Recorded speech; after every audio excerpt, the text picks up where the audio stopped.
today can be the turning point in your life by making a simple decision. Fundamental questions of navigation. Where am I? Where am I going? And how do I get there from here? I invite the leaders of our planet to ask themselves these 3 questions before they make any crucial decisions. But if you don't make decisions, you're going to stay right where you are. We are all map makers. We are in a time of transition. If we're going to change, we have to change the direction that we're going. Our planet needs leaders who know where they want to go. When we change the direction we're going, then we want to make sure we're going in the right direction. Leaders who can see the big picture. Because if we're not, we're going to either go backwards or we're going to stay where we are. Recognizing the psychological and the spiritual shifts and changes that need to be made, often from the inside to the outside. To be able to shape your future, you have to be willing and able to change your paradigm. Complex journeys require navigation. The path to the truth is one such journey. This is your GPS.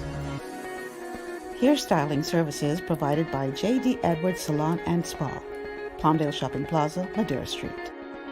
Accessories provided by Chevette Williamson Jewelry. Standout jewelry for standout women.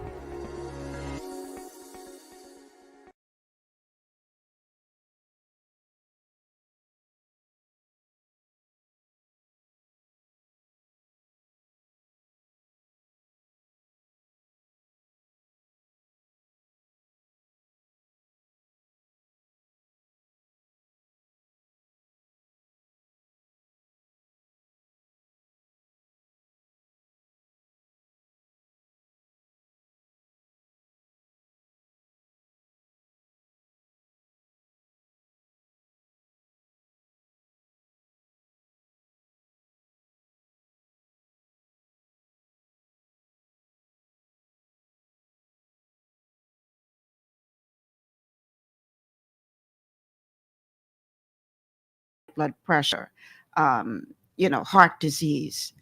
And honestly, we have to take a closer look at our whole approach, in my opinion, to medicine, because we, as we're going to learn in this show, put a lot of emphasis on treatment. So in other words, once you become ill, then we put a lot of emphasis on treating your disease. But I often wonder, and this show is going to spend quite a bit of time today talking about what if we went from the approach of not just focusing on treatment of disease, but actually preventing it before it actually happens. I don't know, it's just me. I think that makes more sense. So we're going to be talking about that today. And, I have somebody in studio today who can bring a lot to this conversation because she is a doctor who specializes in preventative medicine. I'm speaking of Dr. Kandis Bannister. She attended the University of the West Indies, practiced internal medicine at PMH for 10 years, and recently joined a team of doctors at Advanced Family Medicine, specializing in preventative care. She's an active mother of 2 beautiful children. I believe they're beautiful because their mama is good looking. You remember that song, Summertime? Your daddy's rich and your mama's good looking. Well, I don't know if their daddy rich, but their mama is good looking. She's absolutely beautiful. If she wasn't married with children, I'd ask her about entering Miss Bahamas, but that's another story. She loves fitness, reading, and travel. So I want to welcome Dr. Bannister to the show. Jason, you can go ahead and bring her in, please. Welcome to the show, Dr. Bannister, and thank you so much for agreeing to be here today. Thank you. Thank you, Michelle. So it is refreshing for me to have, number one, a medical doctor in the house, and number two, a medical doctor who believes in preventative care, because they're not always one and the same. What made you decide to go in this direction? Michelle, we can prevent so many diseases, just by a healthy lifestyle. Healthy lifestyle meaning having a balanced, nutritious diet and exercise. And I think that we don't put, enough emphasis on that, the importance of that. Okay, we know that it is an epidemic worldwide. Obesity is an epidemic worldwide. Okay, and we have the same issue in the Bahamas. Okay, our obesity statistics are alarming, and obesity is one of the most common reasons for, type 2 diabetes. Okay, in the Bahamas. So this is why I focus so much attention to preventive medicine. Okay. Was there something that happened that made you decide that this is the area that of study that you wanted to go into when you decided you wanted to be a doctor? What was it that led you to decide that this is the area you wanted to specialize in? Well, Michelle, why I became interested in preventive medicine is because, a lot of my patients were coming in and, they were coming in pre-hypertensive, pre-diabetic. And I said, you know what, let's try diet modification. Okay. Let's try diet modification, lifestyle modification, which means diet and exercise. Right. And I've seen multiple people, patients, losing 10% of their body weight, reversing that pre-diabetic state. Okay. Lowering their blood pressure significantly, Right. And so this is why I was like, you know what, this is something here. Yes, it's in the literature that, with certain disease states that you can start the diet modification at first. Right. But there is something really to this, and it does reverse or prevent the progression of disease. So were you already practicing when you decided to focus specifically on preventative? Is that how it happened? Yes, I definitely. see. Okay. Yes. All right.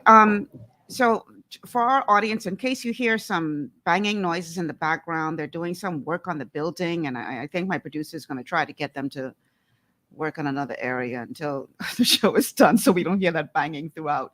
But just in case you do hear it, that's what that is.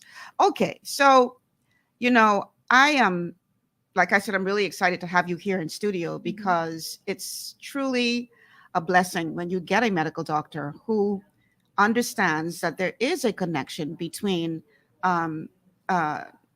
lifestyle changes, nutrition, etc., and good health. Yes. All too often, as we were talking before the show started, all too often in my work as a health coach, a certified health coach, we our approach is holistic. So everything that we recommend is based on lifestyle changes and nutrition. And oftentimes I come across a client who says, I want to show this stuff to my doctor. And we say, absolutely, And they come back and they say, well, my doctor said that this isn't going to help me. We're talking about nutrition now. And I often, it really bothers me because here it is that these people are trying to do what they're being told to do, which is to strictly rely on medications to deal with their situation. But in essence, in many cases, the medication is really just managing their symptoms as opposed to helping them to, and I know you have to be careful of what you say as a medical doctor. I'm not a medical doctor, so I can say what I want to say, as opposed to helping to reverse a particular condition, because there are some conditions that are reversible. But they are often told, I've come across situations where people are told, oh, that's not going to help you. Just ignore that. And I'm thinking, wow, how have we gotten to the place where nutrition is demonized? Now, I don't know what your experience is in terms of when you went to medical school, but what I find is that many doctors do not have vast knowledge when it comes to the impact of nutrition on the body. And so many of them dismiss nutrition as, oh, that's not going to help you at all. Yes. When in essence, it would help tremendously. It does. What are your thoughts on that? Well, in my practice, the physicians, I wouldn't say that, lifestyle modification is demonized. But yes, physicians, we do tend to treat with medication. Yeah. And then we add on the lifestyle modification. Okay. And so, but I think that, well, I know that the balanced nutrition is adjunct to medication. Okay. What do you mean when you say adjunct? Now, you so you would, if you're lowering your fat, let's just say you are hypertensive. Okay, Mhm. you're hypertensive, Mhm. and you have different levels of hypertension. You have different levels of hypertension. Right. It is unlikely that diet modification alone is going to reduce your blood pressure significantly to the point that you're not going to need any medication. Okay, but reducing the salt in the diet to, we say, less than 2 grams a day can actually reduce your blood pressure. Okay, and therefore you may possibly need to be on less medication. Now, if you are pre-hypertensive and you reduce the salt in your diet, okay, that's, if you're pre-hypertensive, then that means that if you reduce the salt, then you may prevent yourself from becoming hypertensive. Okay, Mhm. along with having high cholesterol. Okay, if you reduce your cholesterol, reduce the shellfish in your diet, reduce the alcohol consumption, add more fruits and vegetables, more grains to the diet, then you may be able, less fatty foods, more whole foods, then you may be able to reduce your cholesterol, and you may not need to be on a cholesterol lowering medication. Okay, but Mhm. sometimes we may need to use medication because we try lifestyle modification and that may not work completely, and you may still need, so we give you a trial, and usually about 3 months, if it's not lowered or normal, then we will then add medication. Okay, along with diabetes, if you're pre-diabetic, we might be able to reverse that state with lifestyle changes. Okay, adding more fiber to the diet, losing 10% of your body weight, so we don't have to, and we might get you out of that pre-diabetic state. Therefore, you may not need to be on diabetic medication. See, our approach is very different because our approach, while I agree with what you're saying in terms of lifestyle changes may not be enough by itself, our approach is, in addition to lifestyle changes, introducing medical grade nutrition, not just going to the store and purchasing stuff over the counter, which in many cases, really, because of the way that the stuff over the counter is formulated, you're talking about minerals that vitamins that were created from minerals in their raw state. So it's not, the body can't absorb it. It can't break it down because of the way it was made. And so we believe in plant-derived nutrition that is easy to assimilate, that's easy for the body to absorb.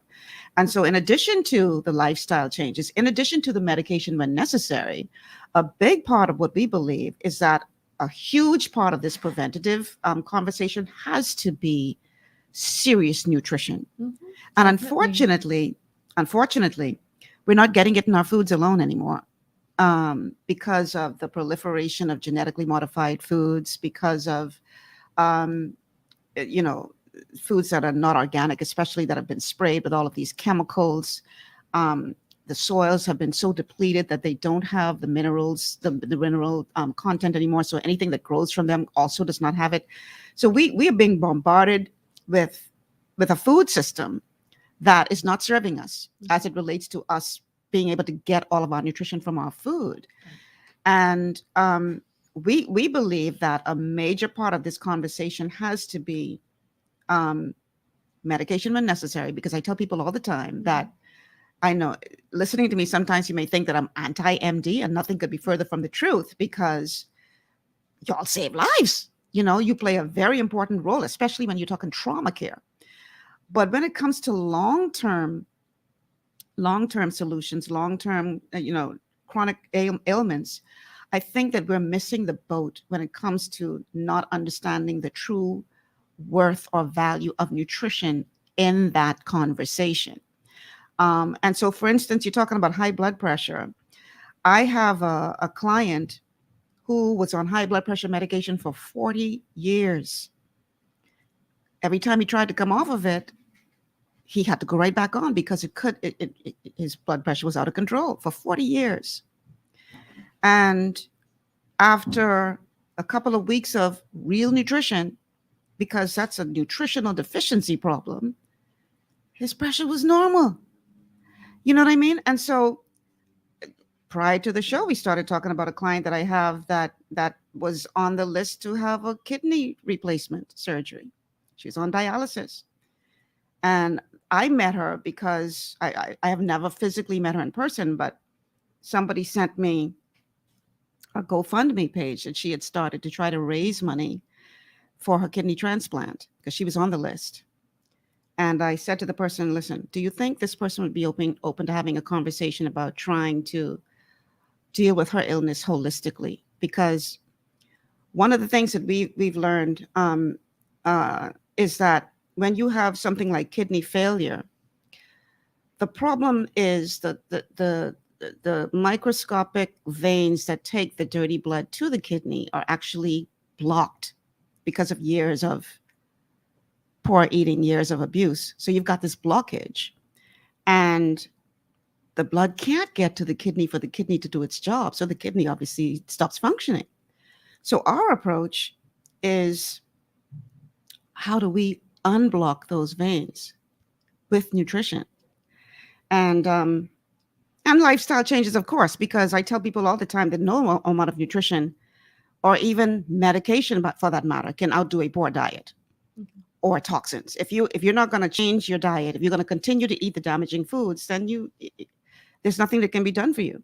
Long story short, she started on the program because what did she have to lose? She's waiting for a kidney transplant. So it's not like she had many options apart from the doctors were telling her, your only hope at this point, because she had scarring on the kidneys, your only hope is to get this kidney transplant. That's what her doctors told her. And we said to her, we don't think that that's true. Would you be willing to give this a try? She said, sure. So we told her what she needed to stop eating because she was still eating the damaging foods. And that's the thing. You are at the point of needing a kidney transplant, and in all of the doctors that you're seeing nobody's telling you need to stop eating these foods that helped you to get to this position in the first place. And this is why this conversation is so important when we're talking about prevention. So anyway, we told her, you got to get off of these foods. You got to cut them out of your diet, clean out your pantry, do this, do that, and take this specific nutritional protocol. She said, okay. Some of her doctors told her, I don't know if that's going to help you. But, if you want to try it, you can try it. But we don't think it's going to help you because at this point, your only hope is surgery. That was January. So I reached out to her last week. And after the show, I'll show you the message from her. I reached out to her last week and I said, hey, I'm just checking on you to see how you're doing. She says, oh, my God, Miss Malcolm, I am off of dialysis and my kidney transplant surgery has been canceled. It's a miracle. And I said to myself, a miracle with nutrition. Now, her doctors, she told me the doctors are still we don't understand how this happened. I'm shocked. Yeah, because again, doctors have been trained to, and you can correct me if I'm wrong with this, but I say this very often, that your training is that when your body gets to a certain point, the only thing you can do is manage that condition. Whereas we believe that you can, and I know you can't say this because you're a doctor, but like I say, I am not a doctor, so I could say it. But our belief is that you can actually reverse some conditions by giving the body what it needs to function the way God designed it to function. We believe that the body is an extremely intelligent machine that knows what to do, but it's being bombarded with genetically modified foods and toxins and stresses of life and chemicals and all these other things that are constantly coming at us, that are preventing us from being well. But if we give the body what it needs, I tell people all the time, the body knows what it needs to do to be well. It's trying to be well. It wants to be well. But we have to give it the support that it needs to be well. And once we do that and stop doing the damage, because a big part of it, I think that we're as sick as we are, not because of our color, but because of our culture. Definitely. Because we would fry water if we could. We fry everything, and we don't want to give up all of the bad foods. But that is what is causing us to be so sick. Yeah, and you'll be surprised, Michelle. A lot of us are confused about what a healthy diet is. And I Mhm. think that's where it starts from. Okay. This is true. Educating people on what exactly is a healthy diet. Mhm. Okay. Mhm. And so it all starts there, and also taking away the misconception that healthy eating is expensive. Bring that Okay. up. Please talk about that. Right. So true. I tell people all the time, it may cost you a little bit more upfront, but it's not as expensive as dialysis, Exactly. you know? But I mean, just but healthy eating can be affordable. Yeah. Okay, if you compare you going out to a fast food joint for your entire family, Mm-hmm. okay, versus going to the grocery store and buying vegetables, some white rice, brown rice, and a whole chicken, okay, that is much cheaper. That can last for a day or two, Yes. depending on the size of the family, Right. versus going to a restaurant, going to KFC and spending $40 to feed your entire family. Mm-hmm. It's a misconception, okay. Mm-hmm. And there are places, Bamsey, where you can buy affordable vegetables. Okay, The produce exchange. definitely. Yeah. Farmers, when the And produce so, exchange, their and prices so are really we cheap. really have to take away that misconception that eating healthy is expensive. Of course, if you go to a restaurant, a salad is going to be expensive. Of But you could, course. we need to eat more at home, prepare our foods, eat more whole foods, less processed foods, Mm-hmm. Michelle. Um, and this is what we have to do. And a lot of us, it starts from childhood. Yes. Okay, Mm-hmm. it starts healthy eating starts and choices start from childhood. A child will only eat what you give them. Okay, Exactly. and so you have to instill that from then. It always amazes me when I hear parents say, "Oh, my child only gravitates to the bad stuff," and I'm thinking, well, who bought the bad stuff for the child to gravitate to? You know what I mean? You have some responsibility as the parent to make sure that you're not Definitely. introducing these things to your child. Mhm. So I couldn't agree with you more. Right. So you go and a, di- a balanced diet. For you should have 5 servings of fruits and vegetables, 3 vegetables, 2 fruits a day. Half of your plate should be vegetables. The next half should be a lean protein, and that other half should be a healthy grain. And just for the record, when you say vegetables, you're not talking French fries. I'm not talking French fries. I'm not talking fried. Because they could argue, well, that's a vegetable. Right, and that is true. But I'm talking about your broccoli, your cauliflower, your asparagus, Yeah. and healthy greens, or like your sweet potato, even a white potato. That's fine, all in moderation. Jasmine rice, it's all, and so this is how your plate should look. Mm-hmm. And so, but we don't understand that, and a lot of times most people, when I ask my patients, what did you eat for dinner last night, hardly ever they say, oh, there was a side of vegetables. It's always peas and rice and chicken. Okay, fried chicken. No veggies. No veggies.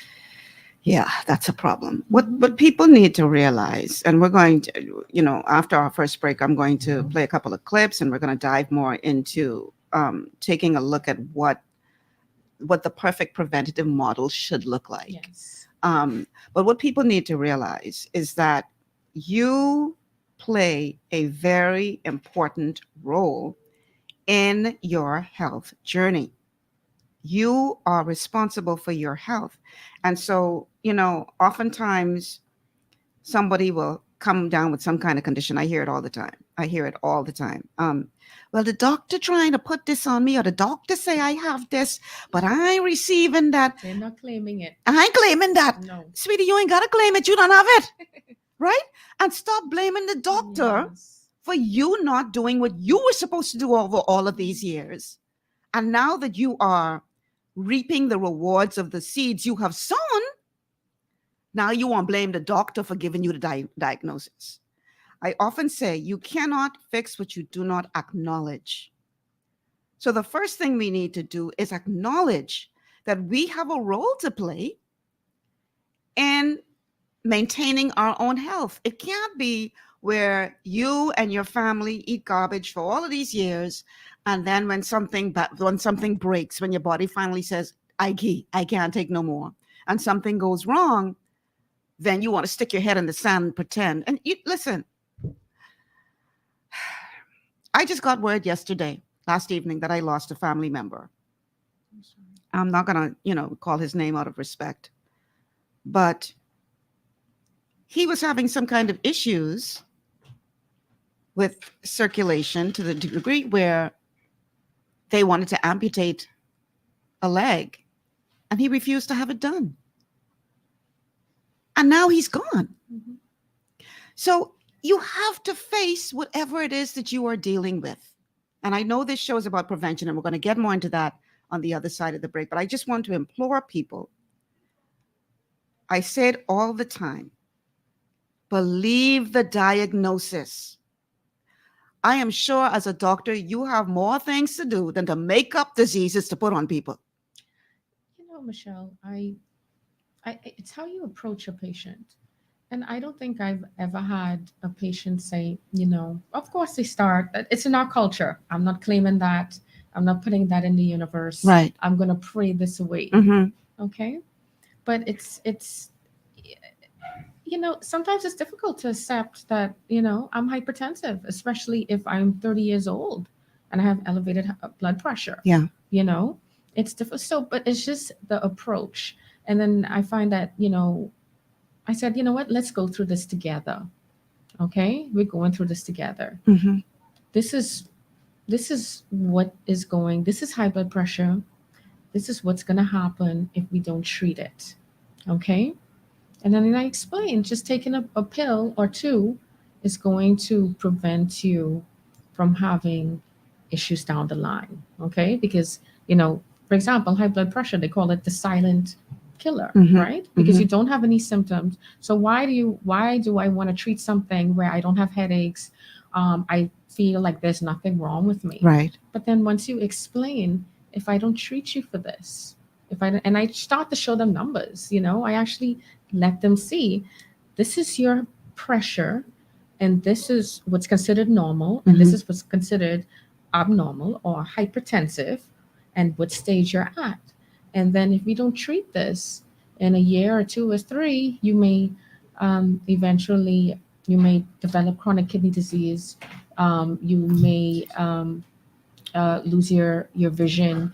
You may develop cardiovascular disease, stroke, heart attack. Mm-hmm. And so I explain what all these risk factors is. And sometimes I even tell them a personal story, Right. with a family member that I had who refused to take blood pressure medication. And now she's no longer here with me. Wow. Okay, we have to take a break. Now, Jason, my computer just shut off on me. I'm not seeing anything, so I need you to take over from here. We're going to take a quick break. And when we come back on the other side of the break, we're going to talk about this whole system that we have that is sort of failing us because more emphasis is being placed on treatment than on preventative care. We're going to talk about that on the other side of the break. Stay with us. This is GPS.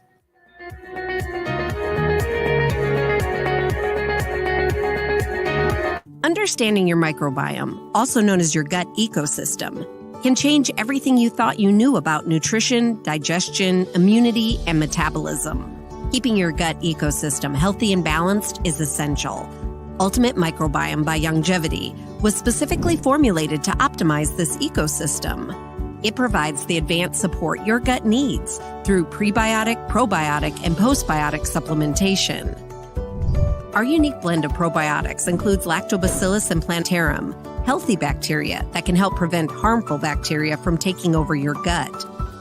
Increasing your gut's population of beneficial bacteria creates a more balanced gut microbiome, which has been shown to aid in weight loss, skin health, sleep, mood, and may even help with seasonal allergies.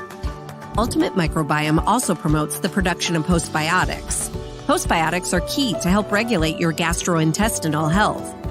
To enhance digestion, Digizyme Multi-Enzyme Complex, a blend of 5 specific enzymes, has been added to Ultimate Microbiome. It can help break down food so your body can better absorb nutrients. Plus, we've added our proprietary I-26 hyperimmune egg powder to aid in the elimination of disease-causing gut bacteria and help your body balance its immune response. Ultimate Microbiome, the scientific, proprietary, and holistic approach to gut health that helps optimize your body's entire gut ecosystem. To learn more, contact your longevity associate. Welcome to Sunshine Auto, the hardest place on the planet for a rim fix and tires. We are your auto superstore for rims, Lexani, Azaras, Trueform, Western, Lux, Fuel, Trackline, Tough, Rough Racing, Velocity, Mud, all-terrain, and low-profile tires, cars, homes, and commercial window tinting. At Sunshine Auto, we put God first and customer is king. Blessed love. To stay healthy, it's crucial to make sure you get the nutrition you need every day. But it's difficult to get all your recommended vitamins and minerals from food alone. Even in the United States, 94% of people are deficient in at least one nutrient. Beyond Tangy Tangerine 2.0 by Longevity is a simple, convenient, and affordable way to help your body get the essential nutrients it needs. It's an advanced plant-driven multivitamin mineral complex that contains certified organic whole foods, trace minerals, and antioxidants. BTT 2.0 supports your body's natural defense system with a proprietary blend of energy-boosting and body-loving nutrients, plus prebiotics, probiotics, amino acids, and enzymes that support digestion. With an unusually high ORAC score of 8,000, you get even more antioxidants to help combat free radicals that can cause damage to your cells. But to get the most benefit and value from any multivitamin, your body must be able to break down the nutrients so you can fully absorb them. Otherwise, they'll just pass through your system without doing any good. Beyond Tangy Tangerine 2.0 was specially formulated with synergizing cofactors to ensure you get maximum nutrient absorption. Beyond Tangy Tangerine 2.0 is the easiest way to give your body the balance and complete daily vitamin mineral supplement it needs for optimal support of your overall health. To learn more, contact your longevity associate. This portion of GPS is brought to you by Tiki Bikini Hut at Junkanoo Beach. Great food, cool tropical drinks, and family fun in the sun. Welcome back to GPS, Global Paradigm Shift on Global 99.5 FM. Michelle Malcolm here, along with Dr. Kandis Bannister. We're talking today about prevention, preventative medicine. Is prevention better than cure? My vote is yes. However, we are living in a world today where much emphasis and money and attention is paid to treatment rather than prevention. And so I'm really excited to have Dr. Bannister here because her practice is preventative medicine. Now, I did some searching to try to find some videos that could contribute to this conversation today. And in this particular video, in clip number 1, this doctor had a moment of epiphany, I guess, in the same way Dr. Bannister did, as it relates to wondering whether or not we were missing the boat by putting so much attention on treatment and putting not as much attention as necessary on prevention. Let's go to clip number 1. I've wanted to be a doctor since I was 7 years old. It's really all I ever wanted to do. I had this idea of helping, and I got the idea of curing, helping by curing. And it propelled me through school, through college, into medical school, where I was then confronted with a question: what kind of doctor should I be? I came across cancer care, and I immediately knew that I wanted to be an oncologist. I wanted to cure disease, and I wanted to cure a difficult disease. I think that curing cancer, treating cancer, and helping people live with cancer is an invaluable asset. But I think I might have been misguided. I think there's something more important than curing cancer, and that's preventing cancer. How about preventing disease? Where did all of us go wrong in medical school with the idea that we had to fix the problems and not really get enough attention on how to prevent them in the first place. When I look back, I don't think I was really taught any serious prevention. I was taught, well, you should move your body, you should eat less, good advice. But there's no real course in prevention. And if you look at doctors today, we don't get paid for prevention. Let me give you a story about some of my patients. I take care of a lot of women with breast cancer.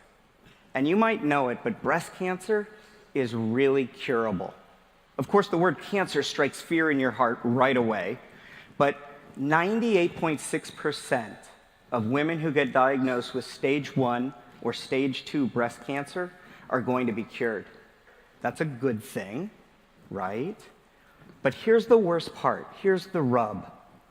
My patients who are cured are never totally comfortable in their body anymore. They don't know if a cough is just a cough. Is it my cancer coming back?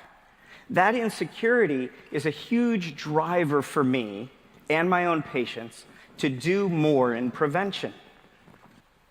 I was at the annual oncology meetings, a huge assembly of cancer specialists in Chicago. And I had these ideas of prevention in my head. And I recall I was walking to a prevention conference. And I was going across the Linkway to a World Health meeting on global cancer prevention and non-communicable diseases.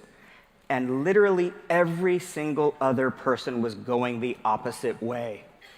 And I'm also confident that everyone who was going the other direction was going to the exhibition hall or going to a meeting to hear about an important and statistically significant advance in metastatic disease. Where I was headed was to learn about tobacco and obesity and diabetes and sedentary lifestyles and how those lifestyle factors affect our risk of not just cancer, but heart attack, stroke, and Alzheimer's. And at the other end, where they were going, their rooms were filled with Post-its and coffee mugs with company names and dinners and huge multi-million-dollar exhibitions. And that really struck me that we need to move some of the money from treatment into prevention. A 1% would make a huge impact on cancer prevention. So at that meeting, it became very clear that these things I've described, tobacco, obesity, diabetes, poor food choice, sedentary lifestyle, alcohol, and infections, all of these things actually make cancer about 70% preventable. You might not have known that. 70% of cancer, in fact, most non-communicable diseases are preventable. So I thought that was pretty powerful, Dr. Bannister, because one of the things that he said was that, and I'm paraphrasing here, there's not any real money in prevention. Most of the money is made in treatment. Mm-hmm. Could that be why we are not seeing more emphasis placed, not just in doctors' offices, but from government agencies? And I'm talking an holistic approach to prevention rather than managing illness. Is it because there's not as much money or, in prevention as there is in treatment? What are your views on that as a preventative medicine doctor? Well, obviously, it would, obviously, the healthcare system is driven greatly by pharmaceutical companies. Absolutely. Right? Yeah. Definitely. Mm-hmm. But, I truly believe that, it goes hand in hand. Okay. What do you mean by that? It goes prevention and treatment. Okay. Mm-hmm. The thing is that preventive medicine, to prevent disease or to pick up that disease before you become symptomatic. Mm-hmm. Okay. First, the patient needs to take their life in their own hands. Absolutely. Okay. Mm-hmm. And so how that begins is by doing annuals. Okay. Going to see a doctor, getting your checkups. See a doctor, mm-hmm. going for checkups. Okay. Mm-hmm. Because you can be walking around and you can have a lump in your breast. You may not pick it up. You may not have noticed those changes in your bowel habits. You may not know that you are hypertensive. May not know that you're diabetic. Okay, because you have absolutely no symptoms. Mm-hmm. And so this is why taking your health in your own hands and not going to the doctor. And we're all guilty of that. We only go to the doctor when we're ill. Yeah. Okay. Yeah. Most, especially men. Okay. Mm-hmm. We don't go to the doctor just for annual checkups, Right. because of our busy lifestyles. And you never think that it's going to happen to you. And then some people are scared to hear what the doctor is going to say. People are fearful to go to the doctor. Yeah. And so, if we did that, then we could pick up certain disease states before, or these what we call pre-states before this even happens. Okay. Mm-hmm. But unfortunately, sometimes it may be too late. It may be to the point where you need to start treatment. And I think that is the issue why, we have to treat, we have to start medication immediately. Absolutely. And so with your annuals, and we could talk about, and so preventive medicine is going for your annuals, doing your physical examination, you're doing your blood work. Mm-hmm. So, and depending on what age you're at, doing different cancer appropriate screening. Right. Mm-hmm. Mm-hmm. And so, so we could pick up the pre-diabetic state easily. The pre-hypertensive, we could pick up this very small mass in the breast with a mammogram. Mm-hmm. Okay, with your yearly mammograms, we could pick up abnormal cells in a pap smear. Okay, Mm-hmm. Before it's progressed to cervical cancer. We could pick up that polyp in the colon by your every 10 years getting the colonoscopy starting at 45. Right. Mm-hmm. And so that's why I think that, it's more, I wouldn't say that we focus more on medication, but, it is appropriate, as a doctor, we go by the law that do no harm. Okay. Do Mm-hmm. no harm. Mm-hmm. Mm-hmm. And so sometimes it is inappropriate to completely do lifestyle modification, or nutrition and diet with certain disease states. But if we caught those disease states in time Earlier, yeah. then yes, I understand. with preventive medicine, then we could. No, I understand. I understand what you're saying. So in other words, one of the reasons why there's so much emphasis placed on treatment is because by the time people come to the doctor, that's critical stage where they need to have the treatment. Definitely. I understand completely. And so that's why we need to educate the public, and let them know that, get your annuals. Mm-hmm. And sometimes a lot of people don't go to the doctor, not only just for fear, but because they can't afford to. A lot of people don't have private insurance, Mm-hmm. and they're not aware that, that there is free healthcare. There's the clinics, and there's now the national health insurance, Right. where your annual is free. Your Mm-hmm. lab work is free. You can see a doctor for free. If you have hypertension, diabetes, there's the national drug plan. Right. Your medications are now free once you're over the age of 60. So there are options. There are definitely options. And so,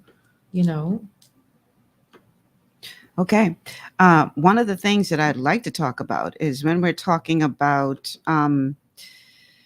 the whole question of preventative, so that even when you go in for your checkup, the doctor says you're good to go, and you don't get any nasty surprises. Mm-hmm. And one of the things we talked about early in the show was access to affordable, healthy food. yes. One of the things that I would like to see happen is where we get more community farmers markets, more community growth of healthy foods within the community. So it's hyper local, hyper fresh when it gets to that particular community. I remember having a conversation with someone about how affordable it was to get items from the produce exchange. And they said, Miss Malcolm, where's the produce exchange? And I told them where it is. And they said, how I can get there? Because this person didn't have transportation readily available. And so it's easy for us to sit up and say, oh, just do this, or oh, just do that, not fully understanding all of the time that not everybody's in the same position as we are.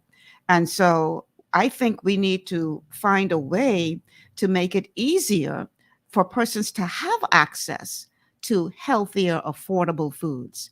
And I say affordable because, one of the reasons why I'm such a big proponent of farmers markets and et cetera, because you could get so much more for the same dollar at a farmer's market or at a produce exchange than what you spend in the food store. In order to buy healthy food in the food store, you better take your land papers in there. I mean, some of them are ridiculous with the prices. But yet there are other options. The problem is, though, getting people access to those other options. So I've been a huge proponent of pushing for localized markets where people right in their community can either grow the food themselves to try to sell to the public, which is a great way of them earning some revenue, because many people are out of work, etc.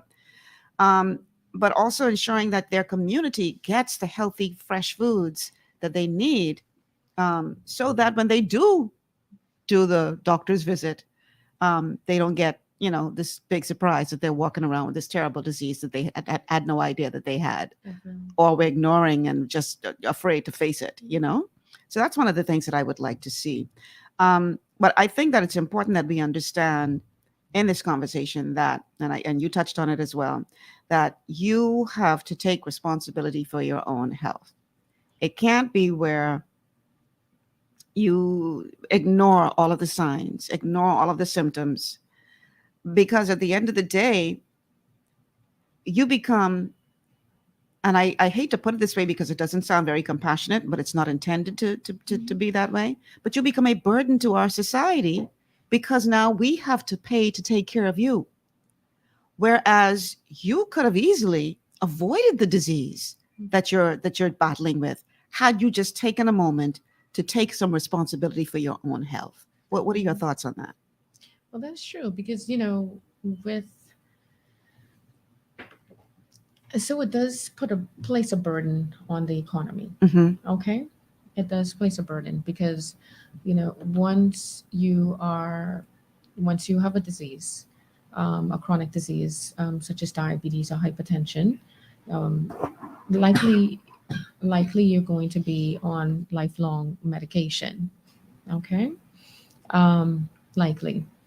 And then there are complications to this disease. Okay, the complications for hypertension is stroke, heart attack. Okay, and so that increases the likelihood of you having to be admitted to hospital. Okay, and so there's a cost there to the government. And so when we see patients who come in and out of the hospital constantly, with complications of their chronic diseases. And so yes, so the government they subsidize the hospital. Yeah. And so it does put a huge strain. I mean, just recently we heard all of this uproar over dialysis patients now saying that they're being told that they have to pay some money for their dialysis treatments because they were getting it for free all along. Yes. But it may have been free to them, but it was not free to the rest of us. It wasn't. Because that treatment is not free. And so even so, now what they're being asked to pay is a fraction of what they would have to pay if they were doing that at a private facility. But yet they're saying, oh, where do you expect us to find this money? Because many of them can't work because they have to be on dialysis, etc. So it does become a burden, not just to you personally, but to the entire community. And this is why we want to encourage you to visualize your own success plan when it comes to your health. This is something that you have to take control over. Let's go to clip number 2. Getting your blood tested is a statement. Do you get a test from Visa and MasterCard every month? No, you get a statement. Your retirement account is a statement. It's not a test. So I believe that by looking at our laboratory information and tracking it, along with all of the other data points in our lives, whether we live in a smart city or out in the country, looking at this data begins to identify who we are as unique individuals. We're not just humans. We're not just men and women. We're not just young and old. We are unique biological entities. So what I need to do is engage you in prevention, because this is a story of you or of us. It's not me. How can you prevent disease for yourself and your family? How can you visualize this? Well, I have a way that I think about it.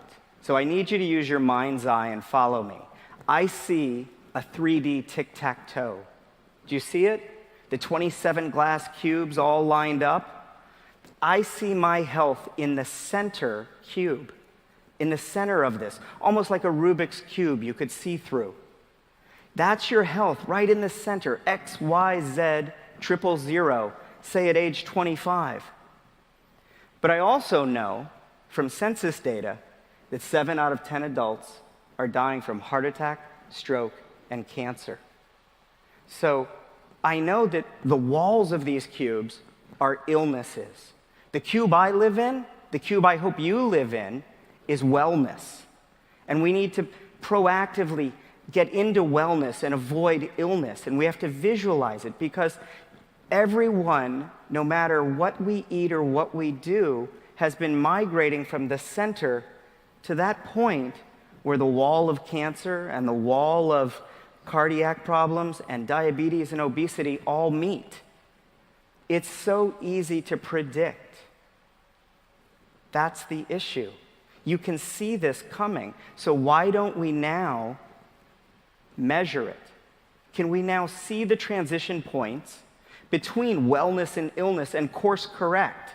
Can I look at my laboratory, my DNA, my gut bacteria, my tweets, my likes, my frequent flyer miles, right? The hours slept, the triathlon's done, the truffle fries eaten. Can I look at those things and define myself and know when I've crossed a boundary, just like when you cross a lane on the freeway and feel those bumps in the road? I believe we have those transition points today, and that by looking at this information and looking at it dispassionately, it's not healthy, it's not good, it's not bad, it's not a red or a black laboratory value. It's just a statement. It's a statement of your biology, a reflection of what you've been doing in your physiology. But it will help you understand where you're going. It will help you course correct and maintain yourself in that wellness. So today I ask you to engage in your own health and engage in what I call the pivot. That we're in a pivot. We're moving from a reactive, illness-based medical system to a proactive, wellness-based health system. That's what I want you to think about, and that's the journey that I want all of my patients and all of my friends to embark on. Okay, so that is a medical doctor for the record speaking. What do you think of his philosophy or his thoughts about looking at the data that we're pretty much ignoring for the most part, and using it as a measuring stick to sort of guide people? Okay, you're getting very close to the edge now, so you need to pivot. You need to self-correct to get yourself closer to the center, which is, wellness. What are your thoughts on that approach? So I agree with him 100%. So, and so again, this comes back to seeing your doctor, getting your annuals, because a lot of patients don't realize that they are going down a path, okay, of being unwell, okay, and so this is why it is so important for you to start that dialogue with your physician, okay, because we will ask questions that what's going on with you? Do you have this symptom? Is this going on? Because you may not even think that is important, okay? And during these examinations, we'll determine if you have any risk factors, for disease. And so during these examinations, we'll find out if we can prevent disease, if we could pick up on a disease, okay, with your symptoms and prevent it or start treating it. Okay, so Right. that is very important. And so a lot of us don't know that, in our culture, it's okay to have a little bit of weight on you, Yeah. And so when I speak to my patients, I'm like, well, and I show them the literature. Because I don't want them to think that I'm calling you Right. overweight. But I'm Because like, we saw according to how they your- attacked Dr. Dwayne Sands when he said you ain't big, sexy, you're fat. They'd I like to take know. off his head. But anyway. but anyway. So I say, this is your body mass index. Right. Okay, so I'm not making this up. Uh-huh. And according to where you fall, that means that you are 50 pounds overweight or overweight Yeah. or obese. Mhm.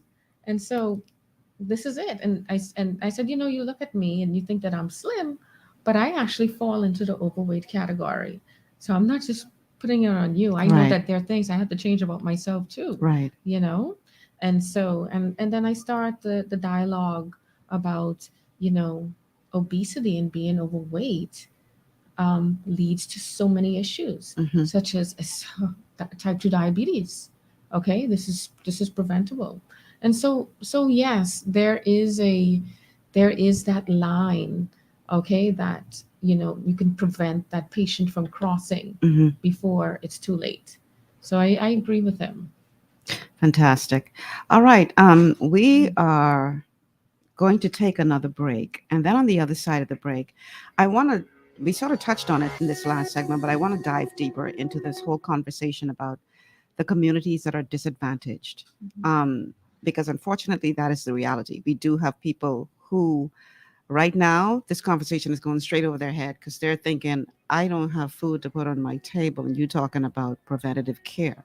So what do we do now to reach those disadvantaged communities to ensure that they are a part of this movement towards preventative care? So we're going to talk about that and more on the other side of the break. Stay with us. This is GPS, Global Paradigm Shift on Global 99.5 FM. Michelle Malcolm here with Dr. Kandis Bannister. We're talking preventative medicine, preventative healthcare. We'll be back after these words from our sponsors.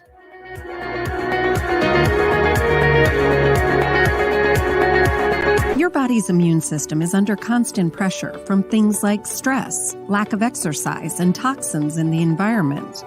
It's crucial to be proactive and support your immune system with the nutrients it needs to function effectively. But it's often hard to get these nutrients from food alone. Introducing fast-acting Zinc Plus Immune Support by Longevity. Unlike zinc-only supplements, Zinc Plus Immune Support builds on the proven power of zinc and adds complementary nutrients to give your immune system extra support. Vitamin D helps balance the effects of zinc, while our proprietary blend of natural fruit and root extracts provides the extra help your immune system needs to work against daily stressors. And we've included Longevity's exclusive plant-derived minerals to give your body the minerals it needs, but can't get from food alone. And because Zinc Plus Immune Support is delivered in a great-tasting, sugar-free, berry-flavored lozenge, it encourages quicker absorption of all these nutrients into your body. Zinc Plus Immune Support. Zinc plus the extra support your body needs to promote a healthy immune system. To learn more, contact your Longevity associate. Welcome to Sunshine Auto, the hardest place on the planet for rims, paints, and tires. We are your auto superstore for rims, Lexani, Azaras, Trueform, Western, Lux, Fuel, Tracklight, Tough, Rough Racing, Velocity, Mud, All-Terrain, and low-profile tires. Cars, homes, and commercial window tinting. At Sunshine Auto, we put God first and customer is king. Blessed love. It's gotten harder and harder to get your daily requirement of vital nutrients from food alone. Without additional vitamin and nutrient support, your health and well-being can suffer drastically. That's why Z Radical was specifically formulated. It combines a blend of antioxidant-rich vitamins, minerals, and botanicals with the protective powers of fucoidan to help fill the gaps from lack of nutrients in your foods. The core of Z-Radical is fucoidan, a naturally occurring polysaccharide that helps stimulate immune reaction, protecting you against inflammation and oxidative stress.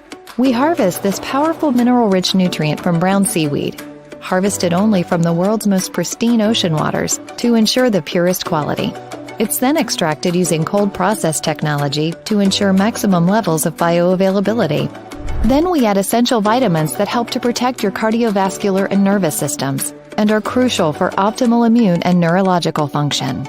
Z-Radical also includes a proprietary blend of delicious antioxidant-rich fruits and berries. This great-tasting combination helps your body combat free radical imbalances that can contribute to a variety of degenerative conditions like arthritis and heart disease. Z-Radical. Experience the power of fucoidan with antioxidant-rich berries, 8 essential vitamins, and more to provide you with potent health benefits. To learn more, contact your Longevity associate.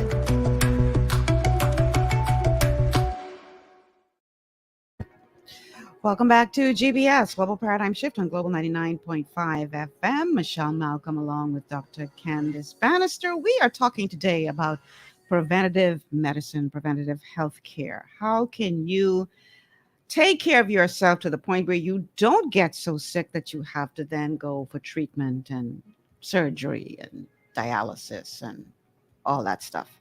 That's what we're talking about today. And we want to open the phone line. So the telephone numbers to call if you have a question or a comment are 326-0271, 326-0271, 326-0271, or 326-0272, 326-0272, 326-0272, or our WhatsApp line 824-9952, 824-9952. Now, prior to the break, I promised that we would pay attention to a very large portion of our society that is really struggling. We're talking about not putting your head in the sand when it comes to your health, or we're not going to put our head in the sand as it comes to our socioeconomic conditions right now in this country. A lot of people are really having a hard time just making ends meet. And so this conversation for them is moot. It's like, I can't even hear what you're saying because I don't know how I'm going to feed my children tomorrow. And unfortunately, this is not unique to the Bahamas. This is something that is happening around the world, really, particularly after COVID-19 and how the pandemic, ravaged the economy around the world. And so I think that we've come to the place now where we have to have, as part of this conversation, a look at what do you do to help disadvantaged populations? Because as we will find, much of the problem is systemic and systematic. So it's very easy for us to point the finger and say, you need to go take better care of yourself. But if the systems are not in place to make that happen, or to make it easier for that to happen, what then? Let's go to clip number 3. My mother ended up passing away from diabetes at the age of 44, and I was 19 at the time. And I remember wondering if this was some sort of anomaly or not. I went on to medical school and completed residencies in both preventive medicine and internal medicine. And during my training, I would frequently see patients with heart disease and emphysema and cancer. And many of these patients continued to smoke. I would talk with them about their encounters that they had with their physicians. And I would ask them if their physicians had ever talked with them about not smoking. And all too often, the answer to that question was no. You know, today, only 8% of people are receiving the important clinical preventive services they need and are recommended for them. 8%.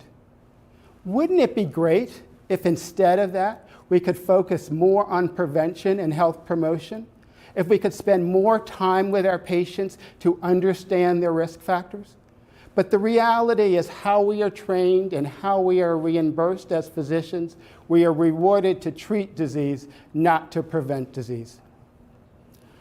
I ended up going to the CDC, where I spent over 20 years researching racial and ethnic disparities in heart disease and diabetes and cancer. And through that work, I learned that my mother's death in reality was not some sort of an anomaly. But for too many individuals in Black and brown communities, they're dying at a younger age for heart disease and diabetes and cancer. I also did some research into my mother's childhood. And I learned very soon that what she was experiencing, and that she experienced a number of stressors as a child. And these stressors had a huge impact on her health and well-being. They were stressors like poverty and housing and food insecurity.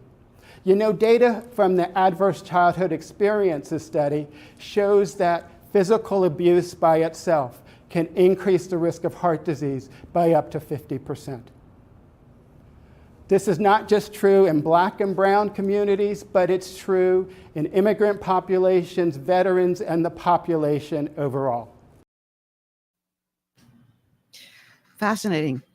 It is. Fascinating stuff. So when you consider what our community looks like, many of the inner city communities in our country, where what he just described as risk factors are, it's prevalent, it's all the time.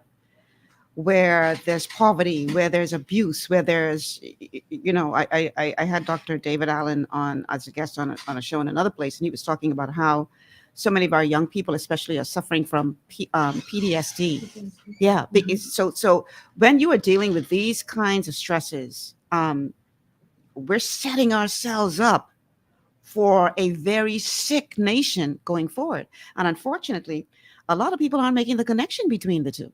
People don't seem to understand that there is a connection between that type of environment and your physical health. Mm-hmm. So is it time for us then to have a shift in attitude to disease by rethinking our approach to disease prevention? Have we come to that place yet? You know, we have, you know, so I would say that we are getting there, mm-hmm. Especially with the development of the national health insurance. Okay, that's a step in the right direction. Yes, mm-hmm. it is. Mm-hmm. Okay. And, you know, the government has put in place certain programs in order to capture these people who are in a lower socioeconomic bracket. Okay, so I think that the government is going in the right direction with these programs. There are food programs, the social services is quite accessible with respect to, you know, getting help with medication, with food, with housing.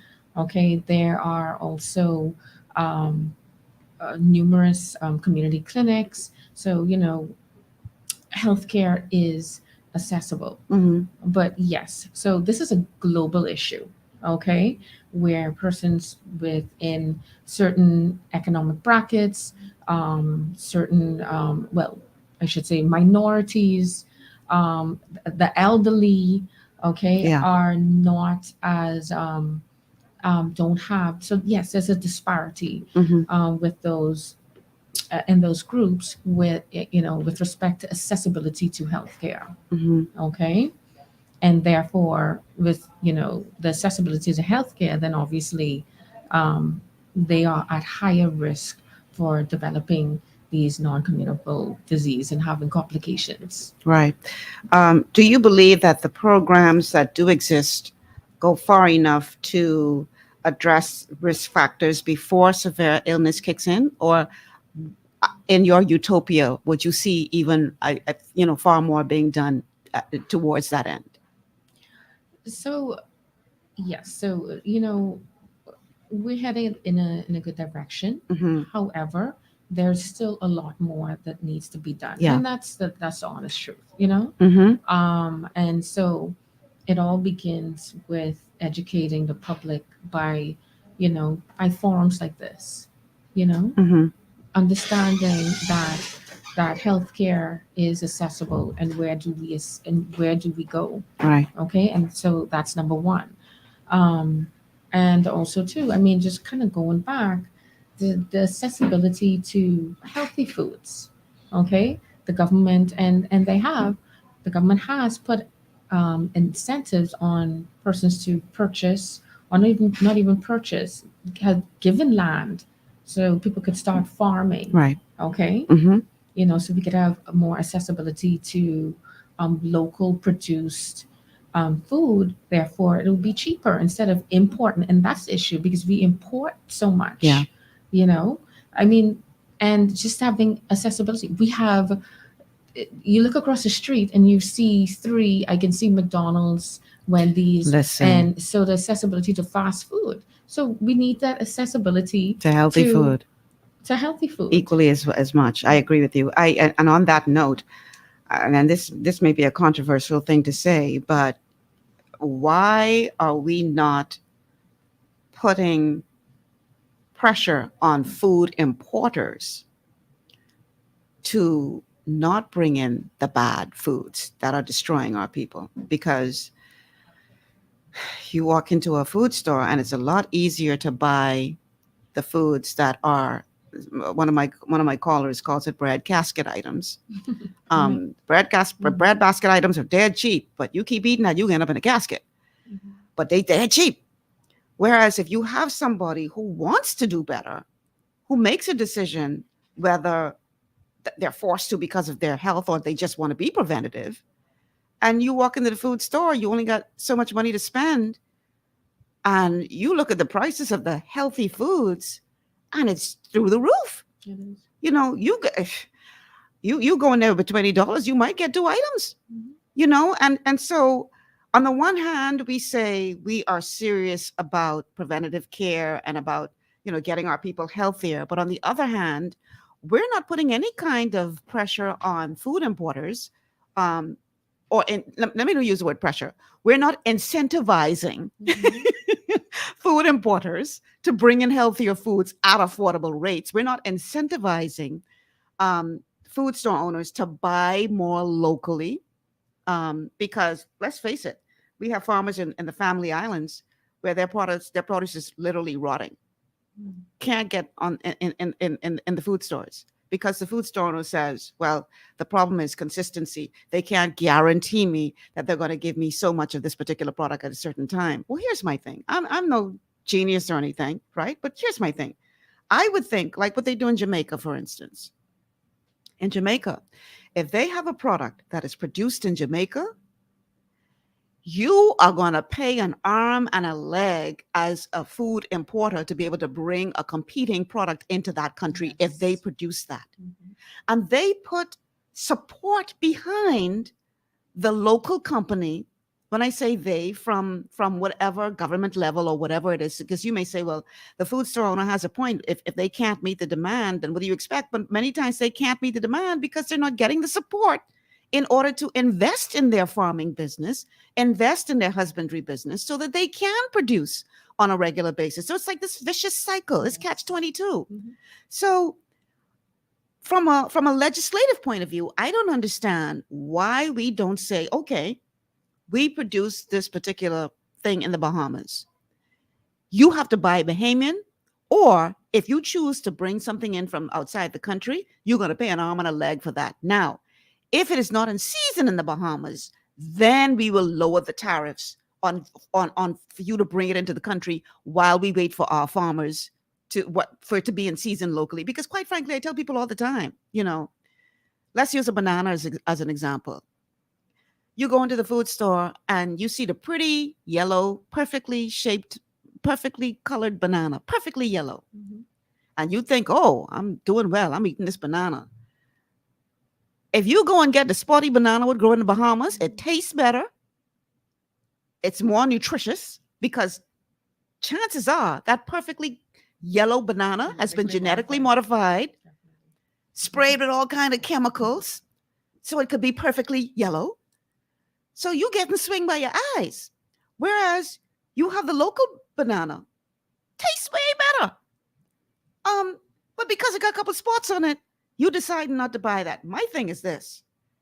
I would say to the food store owner, you buy the local banana. And when they can't produce, then come back to me and tell me, and I will allow you to bring in the foreign, pretty, genetically modified banana until my farmers get back up to speed. What are your thoughts on that?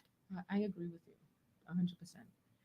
So, we were, I said earlier about putting incentives in with respect to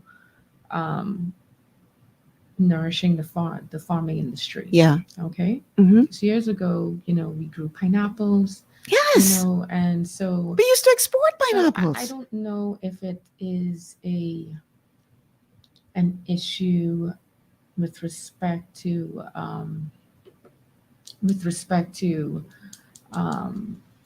the incentives. I think that maybe we've shifted. We're not interested in farming. We're not interested in farming. We're not interested in, I guess, that type of labor. Mm-hmm. And it's difficult. So maybe that is where where the issue lies, or one of the issues. Also, too, maybe we should put in stipulations about Bahamian products. Yeah. Stores should purchase a certain amount of products, Mm-hmm. and that's it. And if the product is made in the Bahamas, then it should be purchased. Okay. And then if it's not available, then that should be imported. Exactly. Or, and when you go to in the grocery stores in Jamaica, there are imported items, Mm-hmm. and there are Jamaican grown or Jamaican local items. Right. Those local items are extremely affordable. Exactly. And it's so attractive to buy. Exactly. So that's what you end up doing. But they make the imported items almost you can't afford it. Exactly. So you end up buying the local stuff. Exactly. Okay. Exactly. And then I don't know if we could ever, because it's a fine line between the economy, but then making sure that people are healthy. Like right. Barbados, a few years ago I went to Barbados and I was like, there's no McDonald's. I don't know, maybe there's a McDonald's now. Okay. I was like, where's McDonald's? And it's like, oh, they're not allowed to be here. Good for them. And this is nothing personal against the owners of McDonald's. Yeah. No, not at all. Sorry. And so, but there were all local restaurants that serve like this, the burger joints, that serve stuff like that. But even if you decide you're going to allow them to come in, my God, have some kind of moratorium. I mean, I ain't call no name because I don't want to get sued, right? But there's a particular fast food restaurant in this country. They reminded me of the Numbers houses, because the Numbers houses, they always pop it. They pop up where you have the biggest population. I'm like, what? How many of these y'all need to have in this one little island? What's interesting is where do you see this fast food? That's my point. I don't want to. They're targeting people. Where exactly? They're targeting people. Exactly, and who are they targeting? Okay then. Okay. Boy, that's why I said it's systemic and it's systematic, because it is easy for us to point the fingers at the people that are being targeted and say, you need to take more responsibility for your health. You need to do better. But if the system is set up in such a way that it's making it very difficult for them to do better, are we really being fair by putting all of the blame and responsibility at their feet if we are not making it easy for them to do better? That is a question that I think that I really hope that our lawmakers, legislators consider, because you can on the one hand say we're all for better health. We want to encourage our people to eat healthier. We want a healthier nation. I'm beginning to think that it's nothing more than rhetoric, because actions speak louder than words. And I need to see more action towards setting up a system that does not discriminate, a system that is not targeting certain people to stay ill. because that's what we're doing. And I really think that there's no reason why we as a nation should be as sick as we are, because we are one of the sickest nations in the world. No exaggeration. We in the Bahamas, we like to lead plenty things. We want to be number one in sports and number one in this and number one in that, but we shouldn't shouldn't strive to be number one and being the sickest nation in the world. But we right up there. We on the podium. You know what I mean? And another thing, it's cultural. Yes. Okay. And so we have to start from there. We have to change our mindset. This is true. We have to change our mindset. And just in the home. So a lot, we talk about affordability and accessibility to healthy food, but then you go to someone's house on a Sunday, there's peas and rice, macaroni, and there's 3 different meats. Now, 3 different meats, how expensive. Lamb is so expensive. There's lamb, there's grouper, there's all that. Okay. So it is culturally, we have to remove ourselves from let's eat. We're just eating. We're not eating to live. Okay. We're living to eat. I say to people all the time, when they say, "Oh, this run in my family," I say, "No, bad habits run in your family." Exactly. That's more likely why you are dealing with it. It's not. Obesity is not genetic. No. Well, it is. There may be some components, but definitely can be avoided. Exactly. Yes. So you're not born and you have no choice but to be obese because that runs in your family. Bad eating habits are part of you becoming obese. And the habits start from childhood. Exactly. So, I strive every Wednesday to encourage people to do the research, find out what is good for you and what is not, and make a decision that even though this may be something that has been a part of your family for generations, that you're going to draw the line in the sand and say no further. It ends here, because it is possible.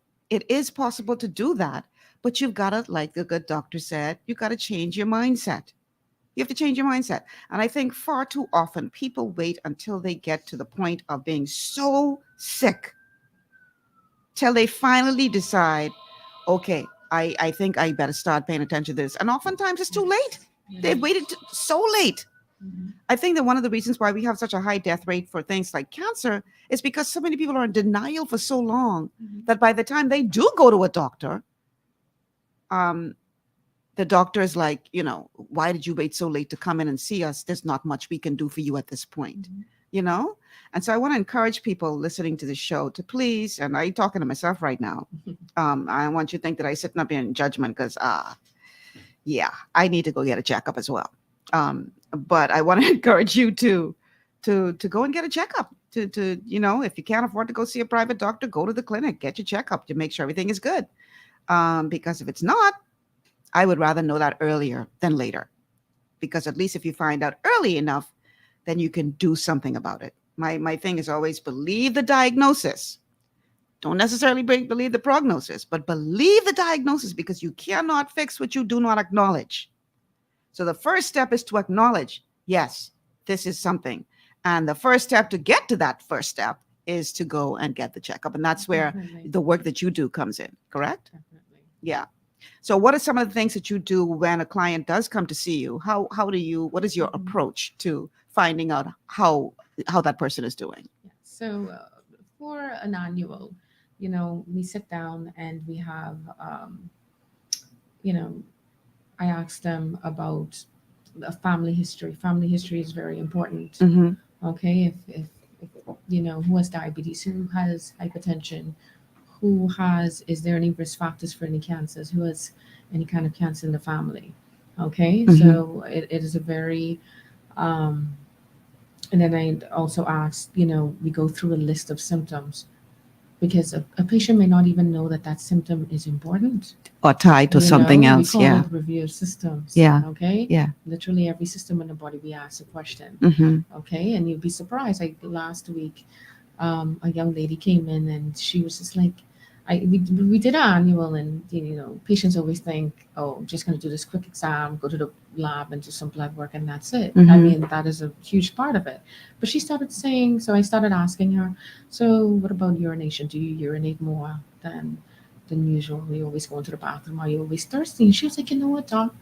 I'm always thirsty and I'm always urinating. So I said, interesting, She ended up being diabetic. Did not know. Wow.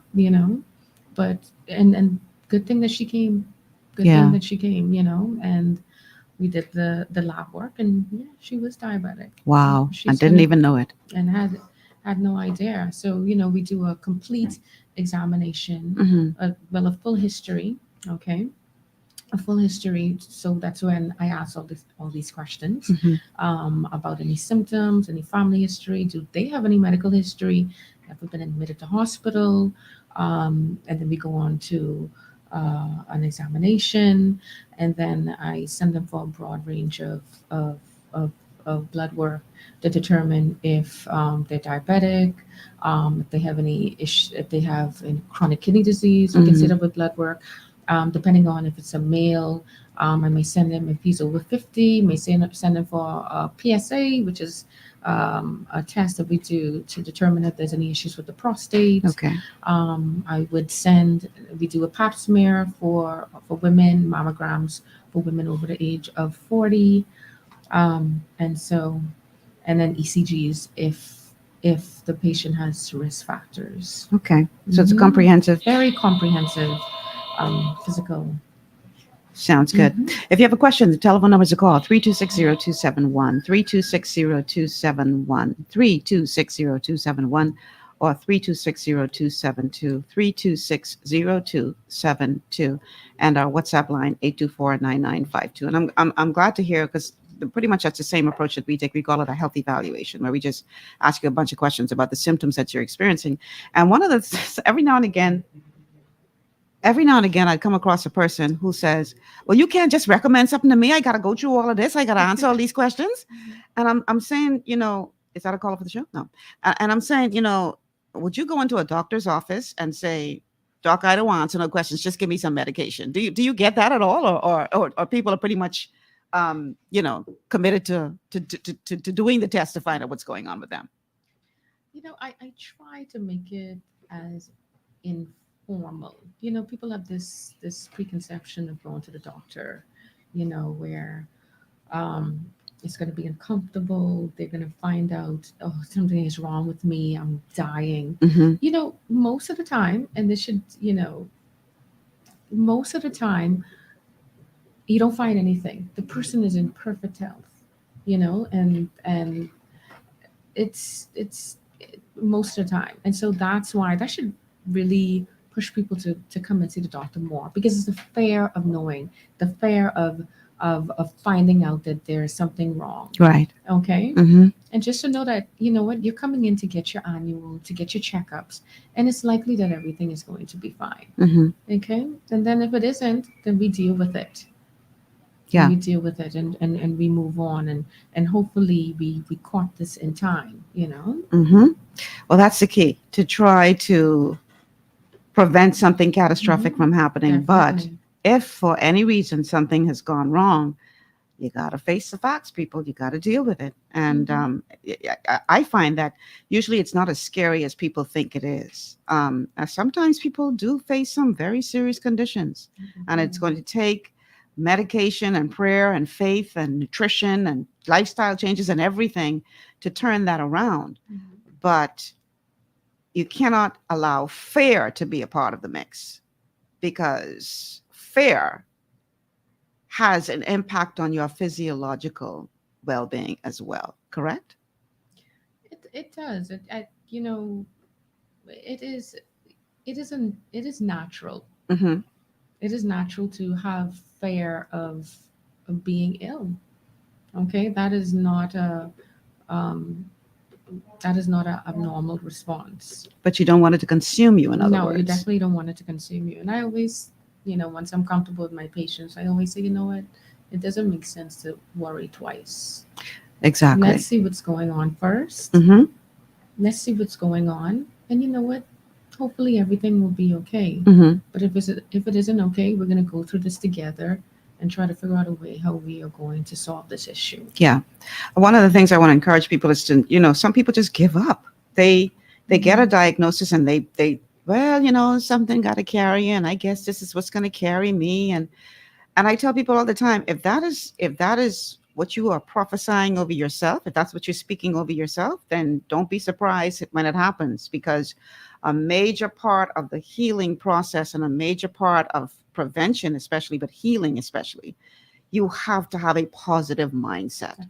You have to, because if you don't, it's going to be real hard for you to climb up that hill with that baggage on your back that's pulling you back down. So we're going to take our final break of this show. When we come back, we're going to talk about, is there a better model? Is somebody else doing something that we need to consider doing to improve our chances at having a healthier nation? We're going to talk about that on the other side of the break. Stay with us. This is GPS Global Paradigm Shift on Global 99.5 FM.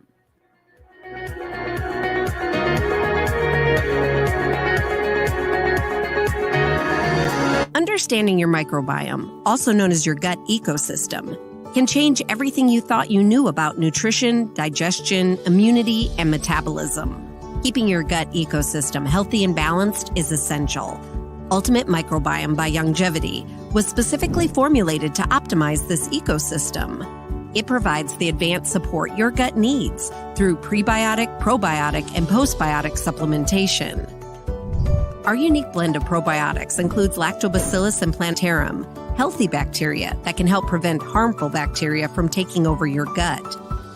Increasing your gut's population of beneficial bacteria creates a more balanced gut microbiome, which has been shown to aid in weight loss, skin health, sleep, mood, and may even help with seasonal allergies. Ultimate Microbiome also promotes the production of postbiotics. Postbiotics are key to help regulate your gastrointestinal health. To enhance digestion, Digizyme Multi-Enzyme Complex, a blend of 5 specific enzymes, has been added to Ultimate Microbiome. It can help break down food so your body can better absorb nutrients. Plus, we've added our proprietary I-26 Hyperimmune Egg Powder to aid in the elimination of disease-causing gut bacteria and help your body balance its immune response. Ultimate Microbiome, the scientific, proprietary, and holistic approach to gut health that helps optimize your body's entire gut ecosystem. To learn more, contact your Longevity associate. Welcome to Sunshine Auto, the hardest place on the planet for a rims, paints, and tires. We are your auto superstore for rims, Lexani, Azaras, Trueform, Western, Lux, Fuel, Trackline, Tough, Rough Racing, Velocity, Mud, All-Terrain, and low-profile tires. Cars, homes, and commercial window tinting. At Sunshine Auto, we put God first and customer is king. Blessed love. To stay healthy, it's crucial to make sure you get the nutrition you need every day. But it's difficult to get all your recommended vitamins and minerals from food alone. Even in the United States, 94% of people are deficient in at least one nutrient.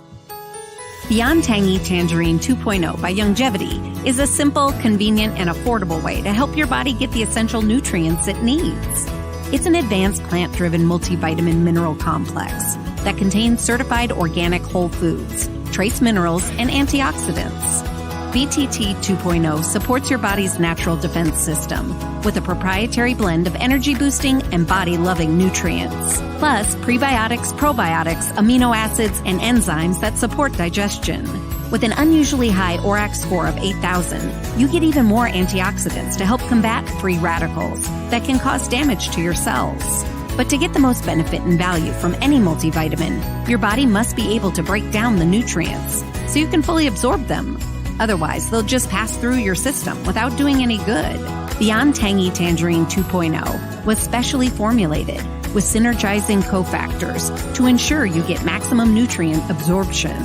Beyond Tangy Tangerine 2.0 is the easiest way to give your body the balance and complete daily vitamin mineral supplement it needs for optimal support of your overall health. To learn more, contact your Longevity associate. This portion of GPS is brought to you by Tiki Bikini Hut at Junkanoo Beach. Great food, cool tropical drinks, and family fun in the sun. Welcome back to GBS, Global Paradigm Shift on Global 99.5 FM. Michelle Malcolm here, and we are talking today about preventative healthcare, preventative medicine. My guest is Dr. Kandis Bannister. If you have a question for the good doctor, the number to call, 326-0271, 326-0271, 326-0272, 326-0272, or our WhatsApp line, 824-9952, 824-9952. Now, when it comes to this whole system of preventative healthcare, preventative medicine, preventative mindsets, it very well could be that we need to re-examine our current model, because there are others out there who are demonstrating what good can happen when you bring together all stakeholders involved, not just the government, not just the Ministry of Health,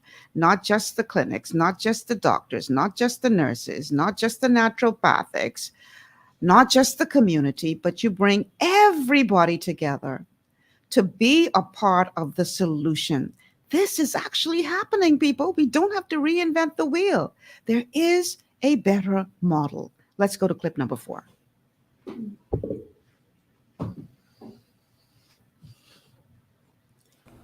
Another patient that I frequently think about is a woman by the name of Mrs. Means. She was 36. She was overweight. She had diabetes, much like my mother, and also hypertension and arthritis as well. During one particular visit, she wanted to talk with me about losing weight. I said, I want you to start out really slowly, and I want you to go outside and walk up and down your block. There was a brief period of silence, and then Mrs. Means said to me, you know, Dr. Giles, it's not safe for me to walk in my community. And I immediately came back with a response, and I said, no problem, Mrs. Means, we can make it work 10 or 15 minutes at the mall. Again, there was this brief period of silence. She had a bewildered look on her face.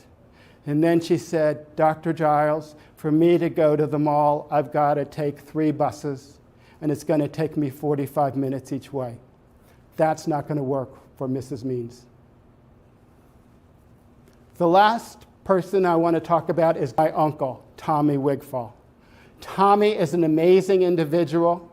He loves his Cosmopolitan at the end of the day. Tommy also smoked for a number of years, and he has a little bit of emphysema and heart disease and diabetes as well. The second week of March of this year, he developed a cough. That cough got progressively worse. He developed shortness of breath. He went to the hospital, and on April 1st, 7 days before his 75th birthday, he passed away from the ravages of COVID-19. As I think about each of these individuals, I wonder, is there something that we could have done differently? Could academic institutions and the community come together? And you know, the reality is this is a model that has worked throughout the decades. In North Karelia, Finland, in the 1970s, a group of women were concerned because their husbands were dying from heart disease at a young age. They went to the government and demanded that the government do something differently. And the government asked academic institutions and the community to come together. They developed a program, and through this program, they saw dramatic declines in smoking and cholesterol levels. And most importantly, they saw declines in heart disease as well. More recently, in the 1990s, the Centers for Disease Control and Prevention created a program called REACH, Racial and Ethnic Approaches to Community Health. This program funded academic institutions such as my own at the University of Illinois at Chicago and community groups to come together to address race disparities. And through the program, we've seen improvements in fruit and vegetable consumption, physical activity, and smoking. Most recently, because of the impact that COVID-19 has had on Black and brown communities here in the city of Chicago, Mayor Lightfoot has created a racial ethnic rapid response team. That team has included academic institutions, community-based organizations, Chicago Department of Public Health, and the mayor's office.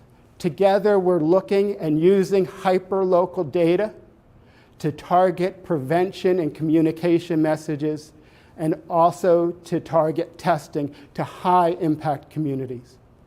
And through this program, we've seen dramatic declines in mortality and cases of COVID-19.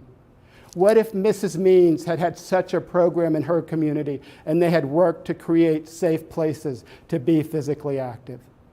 And what if my mother had had such a program that could have helped her to manage her diabetes so that she knew glucoses of 290 were not good for her? The reality is this is a model that has worked throughout the decades. We need to scale this model up to improve health and well-being. All we need is the will to make it happen. I think that's such a powerful point, the will to make it happen. I think we have been missing the ball in this country because we put all of our eggs into one basket.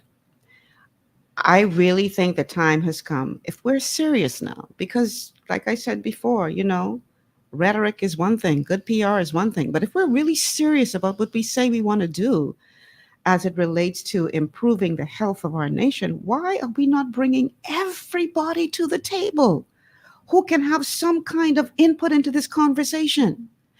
I'm talking the government agencies, the PHA, the nurses, the doctors, the naturopathics, the health coaches, the academics, everybody, so that we could look at an holistic approach to improving the health of our people, mapping out spaces in inner city communities where people can safely exercise, finding ways to make it more affordable for people to eat healthier foods, embracing real good therapeutic medical grade nutrition, obviously expressing the importance of going to get your annual checkups or your 6-month checkup or however often you should go.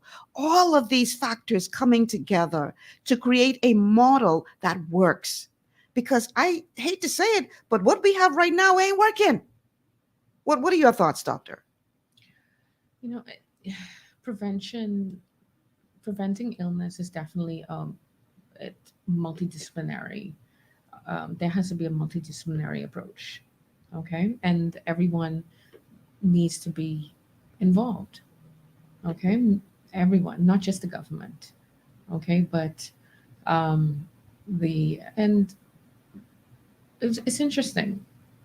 And he said that his uncle or his aunt who didn't go for, one of his patients who didn't go for a walk, right, was because it was unsafe. Mm-hmm. And then she had to, we don't have that issue of having to catch 3 buses.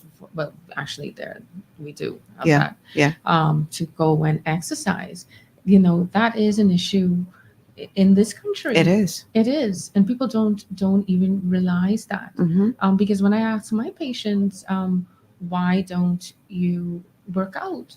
And then doctors say, I can't, the only time I have is in the morning at 4 o'clock. Mm-hmm. And I can't leave my house and go for a walk at 4 o'clock. You ain't safe. It's so dangerous. Exactly. And then the nearest park, I don't have transportation to get right to the nearest park. Right. Mm-hmm. So that is also an issue here. Yeah. So do we build more parks? Do we have more programs, exercise programs? More parks, more safer areas for persons to work out? So I definitely agree with getting the community, getting the government, getting all the doctors, nurses, everyone involved, with prevention of illness. Yeah, it has to happen because what we're doing right now, it's not working. I mean, if it were working, we would not have the degree of sickness that we have in this country right now. And, I know you know better than I do that we are one of the sickest nations in the world. So if the model that we had was working, then we would not have such a big problem. And I think sometimes we just have to put down the pride or whatever it is that is stopping us from bringing everyone to the table and do whatever it takes to make this thing work. Because while we are ignoring those that can contribute to the solution, the problem is getting bigger and bigger and bigger. It's snowballing. It's not getting any better. And I think it's high time that we bring all of the stakeholders to the table and let everybody make a contribution. And then we come up with a real plan, like creating safe spaces within the communities, like creating, you have all of these, you have some areas where they have, what do you call it, like a citizens watch group. How about a citizens health group where we get community leaders to spearhead a movement within their community where every day at 6 o'clock, ladies, we all going to get together on the park as a community and we're going to exercise together on the park, where we get communities to start growing foods, if not just for themselves, to sell, to try to, come on, man. We have to do better than what we're doing right now because what we doing ain't working. And we keep, we hear it over and over again, and it's more than just a cliche. To do the same thing again and again and again and again and expect a different result is insanity. And sometimes I think that we are insane because we see what we're doing is not working, but yet we don't have, and I like how he ended that clip, the will to change, the will to do what is necessary to make this successful. And I'm really happy that you came here today because, I think we need more MDs who are open to the idea of having an holistic approach towards health and prevention. It can't be where the only thing that we tell people is that you have to be on a medication for the rest of your life. Not telling them what they need to do to not get there, or what they can do once they are there to try to reverse that. And I know you can't say that because you're a doctor, but like I said, I know doctors, so I could say it, because there are conditions that can be reversed. But it's not going to happen if we just try to wish it away. We need all stakeholders at the table. So I have a comment from one of my Facebook viewers. The people scared to call today, Doc. We had no callers today. So Patrice Carroll, just trying to get it to come up. There it goes. Patrice says, self-help. It starts with each person taking responsibility for themselves. You must first want it. You can jump rope in your yard. Just start somewhere. Self-help is important, but as we've discussed, it is so much deeper than just that. This is a systematic problem that has to be approached systematically and systemically in order for us to truly make a dent. And I think we are at the place now where we need to re-examine the model and be willing to make the changes that are necessary, acknowledge that nobody knows everything. No one sector has all of the answers. And so let's bring everybody to the table so that we can once and for all turn this thing around so we can become model that people look at and say, wow, did you see what the Bahamas did? They went from being one of the sickest nations in the world to one of the healthiest nations in the world. So that's my pet peeve. That's what I would like to see happen, that we make more of an holistic effort, but we bring everybody to the table to try to figure out how to improve our health system, because it's not working right now. And they say that this will be the first generation whose parents will be burying their children because of a lack of nutrition, a lack of, just because people younger and younger and younger are getting sicker and sicker of these diseases that back in the day only old people used to get. We have children in this country on dialysis. Children. I have a patient, not a patient because I'm not a doctor. I have a client right now who is 34 years old and has been on dialysis from the time she was 29 years old. This is what is happening in our country. And the Bible tells you, my people perish for a lack of knowledge. A lot of it has to do with a lack of knowledge. But if we collectively come together to provide the knowledge, but more than provide the knowledge, but to put systems in place to make it easy for people to act on that knowledge, I really think that we could be a healthier nation. And I employ our physicians, a lot. we have to talk about a part of when you see a patient is to not just ask about disease. Ask about what do you eat? Yes. What do you eat? What do you eat for breakfast, lunch, and dinner? Agreed. It is actually surprising. Okay? Mm-hmm. Do you exercise? Why don't you exercise? Mm-hmm. You know, some persons don't even realize, and you don't think you think, okay, you know that diet and exercise is important, okay? Mm-hmm. But you'd be surprised that then they don't realize that this is a part of it is extremely important, even more important than medicating Yeah. at times. Yeah. You know, Mm-hmm. and so you know, as a physician, we have to ask these questions. You know, because sometimes people are just not, they don't know, they're not educated about what is a healthy meal. This is true. You know, We have to and we re-educate our cannot, people. You're right. and you know, as physicians, we can't assume that people know exactly what is a healthy meal. You know, there's certain things I don't know, and you know, aspects of other careers. So I ask the questions. Right. You know, Mm-hmm.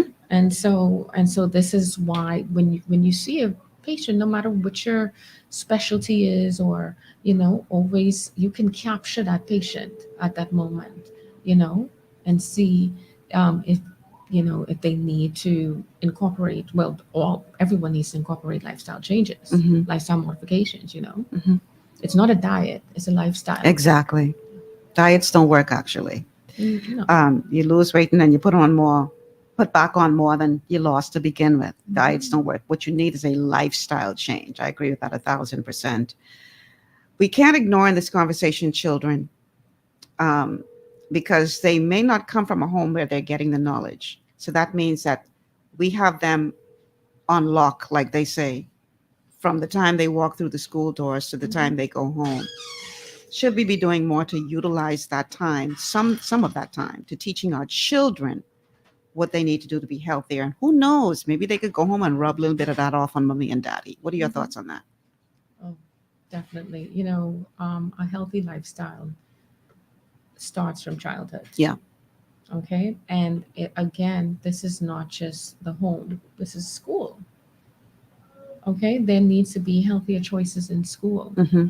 You know, there needs to be food programs. And I think it started during COVID, where there are programs and they were offering children healthier, well, food, Right. without a cost, and healthier food choices. Mm-hmm. You know, so it's school. So don't allow the people to sell chips, Yeah. and cookies, The lunch vendors. okay, the vendors to sell, but you know, also add healthier choices. Yes. Okay. Mm-hmm. And then in home, children will eat what you give them. Okay, not every single day or every weekend, you know, fast food. Okay. Mm-hmm. A snack is not a chip and cookie all the time. A snack is fruits. Could be an orange, and an nuts. apple, a banana. Okay. Yeah. Right. Mm-hmm. And so it starts. So healthy living starts from childhood, and you only and these habits start from then. Yeah. I had patients, and I can't believe it, who said that, Doc, I never tried broccoli. Listen, on one of the shows I did a week or two ago, I played a video of, it was a show that aired in the United States. I forget the name of the British chef. He went into what is considered the sickest city in the United States. And he did an experiment, but he went into a primary school, I think they were kindergartners. And he took a bunch of fruits and vegetables and asked the kids to identify them, and they could not identify. Wow. They couldn't identify a tomato, a potato, cauliflower. They couldn't identify. They didn't know what they were. Mhm. And I suspect that we would have the same problem here in the Right. Bahamas. Yes. You know, so we have to take responsibility, man. We got to do better than what we're doing right now. And it's true what Patrice Carroll said. Yeah. You know, we have to, you know, take responsibility. There's so many ways to exercise. We don't have to walk out our homes. You know, you can exercise in your home. Yeah. You can do jumping jacks Right in the place, house. Yeah. and you can do that. Okay, there's the internet. We can pull up hundreds of exercise videos And that. and healthy recipes on the internet. So you can find a way to make your favorite foods healthier. Just go. Last night I tried my hand. First time I ever did it, and it was so good. I made a gluten-free homemade pizza using the Cauliflower. no. They have gluten-free wraps that you can buy in the food store. And so I just used that as the crust. It was obviously an extremely thin crust pizza, but I used that. I made my own pizza sauce. Real easy. I was so surprised at how easy it was to make pizza sauce. And I Googled that. I blended up one whole tomato, a ripe tomato. I put in a little tomato paste in that, put it on the stove, added my seasonings to it. I put in a little stevia to give it the sweetness, not sugar, but stevia, right? And then I put, my toppings on that, and my toppings included onion, black olives, jalapeno peppers, some chicken, with a tomato, onion, and obviously the cheese. That was so delicious. Yeah. And these healthy choices. Healthy. And you know what? And healthy choices are delicious. And you know what? And I talk to my patients about this, and they don't even. I love fried chicken. But there's a way to fry it without frying it. I put that in an air fryer. There you go. And so I talk about air fryer. We talk about their rice substitutes. There's cauliflower rice. You can make pizza crust from cauliflower. And so I do that. Or I make my bread. And so I make almond bread. I make almond crust for pizza. Right. And you know what? Even I do mashed potatoes, but I do it with cauliflower. My children don't know any difference. Oh, wow. I've never tried that. But and that's a little way to sneak things in. Yes. So and so there are ways to enjoy healthy living. Yeah. You just have to make a decision that that's what you're going to do. And if you feel good and if you look good, you feel good. Absolutely. Right? Real quick, tell our audience where they can find you. Yeah. So at Advanced Family Medicine, there's 2 locations, one on Shirley Street and the other is on Prince Charles. All right. Thank you so much for being here today. Thank you so much. I enjoyed this. So did I. I did. And we got to do this more often. Definitely. Because, sometimes people need to hear from a doctor. Because, they ain't going to respect me. I ain't got no doctor degree. So, Michelle, you ain't know what you're talking about. But to hear from a doctor makes a difference. So, thank you so much for being here today. Well, guys, that's my time for today. Thank you, Dr. Kandis Bannister, for being a guest on the show today on this Wellness Wednesday. Tomorrow is Thursday. We're going to be talking about culture tomorrow and reconnecting to our African roots. We have some Bahamians who have been working with some folks from Ghana, and some really exciting things are happening, and we're going to be talking to them about that tomorrow. Because guess what? If you don't know where you come from, you ain't going to know where you're going. So we got to look at our history and our connection to the motherland. So that's tomorrow's show. I am Michelle Malcolm. It's a pleasure, as always, to be in your company. Thank you so much for tuning in today. And I will see you guys right here, same place, same time tomorrow for another exciting edition of GPS. Have a good afternoon, everybody.